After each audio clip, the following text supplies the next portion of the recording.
what should be done if you were there now to alleviate this cost of living crisis? End the waste.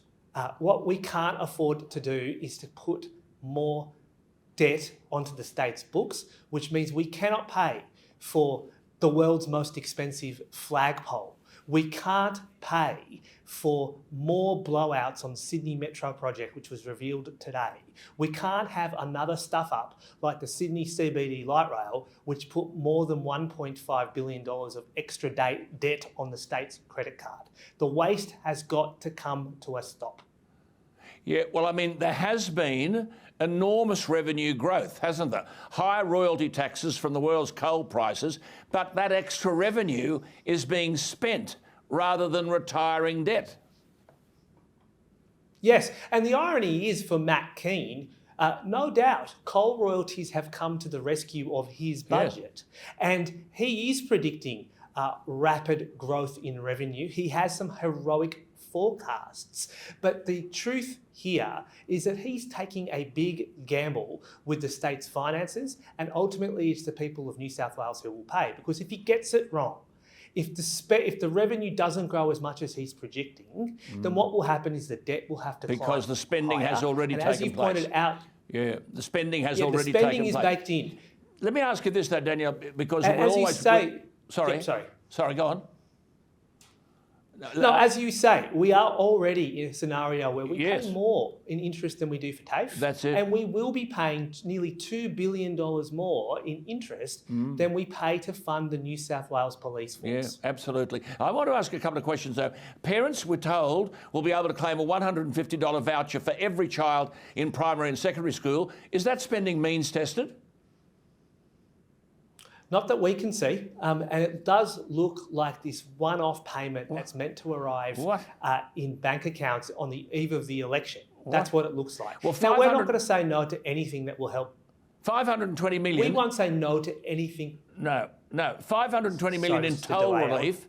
520 million in toll relief. The toll's a mess over the next 2 years. But doesn't this finish up in the pockets of big outfits like Transurban? Yeah, and the policy that he announced in respect to toll relief will deliver a windfall gain to Transurban. And the mistake that Matt Keane made is that he never bothered to say to Transurban that if you're going to benefit from this largesse, then you need to kick some of that money back to the taxpayers so we can give more toll relief to so many of the families that are struggling to pay these tolls. Well, 2.8 billion on a shared equity trial so that people could get into their first home. Is it sensible to have government taking equity in a residential property?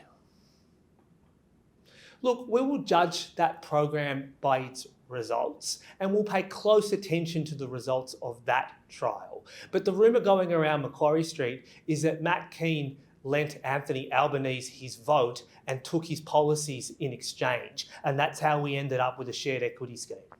Yes, I have to say, look, there's one good initiative because we're running out of time. All pre-kindergarten children will have a free school year. You'd agree with that, wouldn't you? I definitely think that moving to universal pre-K is a good idea, but I would just point out that the government here in New South Wales has denied that we had a problem for 3 terms, and they're now saying it will take them 3 terms more to deliver that promise.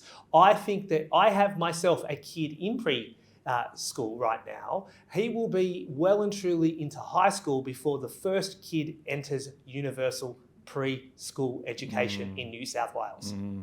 Yeah, look, we could talk all night. I noticed $5 billion in childcare. My understanding of all of this is once the subsidies increase for childcare, the childcare costs go up. Good to talk to you, Daniel Mookhey, and we will talk again. An opportunity to introduce you to our viewers. There he is, the man who could be the Treasurer of New South Wales, the shadow Treasurer in the Chris Minns Labor Party in the Government of New South Wales. Thank you for your time, Daniel. Thanks for having me on, Alan. It's been a real pleasure. Not at all. There he is, Daniel Mookhey.